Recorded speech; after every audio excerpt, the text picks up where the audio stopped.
about the things of the Lord, how he to please the Lord. But a married man is anxious about the things of this world, how he may please his wife, and he is divided. And a married woman or a virgin is anxious about the things of the Lord, so that she may be holy in both body and spirit. A married woman, on the other hand, is anxious about the things of the world, how she may please her husband. I am telling you this for your own benefits, not to impose or restrain upon you, but for the sake of propriety, so that you will not be divided in serving the Lord. The word of the Lord. Thanks be to God.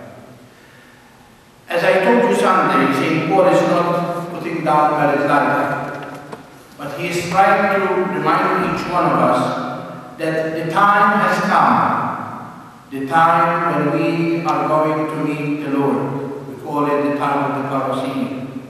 When we are going to meet the Lord so that we can be with him if we have accepted his message and live by that message. And St. Paul is trying to remind us that the first and only thing we have in life is to serve the Lord. And that's the first principle we learn in our catechism. Why God created me? To love him, to serve him in this life, so I can be with him in the life to come. And St. Paul is trying to remind us that if we have anxieties, if we have concern in this life, we are going to be divided.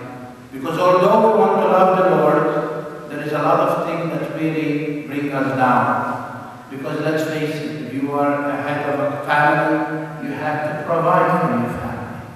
And that anxiety, you are careful not to lose your job, the way you spend your money, the way you provide. That really takes a lot of time.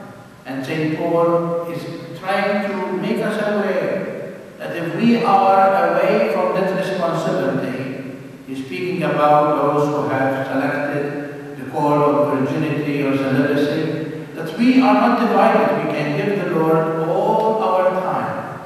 And that's why he said at the end, remember, I don't want you to be distracted by things of this life. Today is and tomorrow they are not.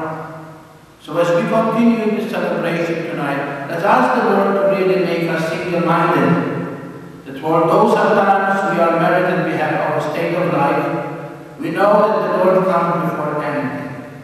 And we are not going to compromise that great call that we have by really giving the Lord the second or the third place in our lives. But we give God his due.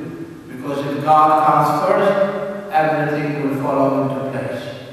But let us remember that St. Paul tried to remind us that the day of the Lord is coming. And when he comes, we have to appear in front of him. And this life that we lead here on earth is a rehearsal of eternity. What we have accomplished in this life is really what we are going to harvest at the end of time. As always it is. Whatever we plant is what we are going to harvest. Let us ask the Lord in a special way to give us that single mind in our hearts. That although sometimes the anxiety of this life can be sometimes really hard sometimes on us, but we don't forget that the Lord comes first and we give him what is due to him.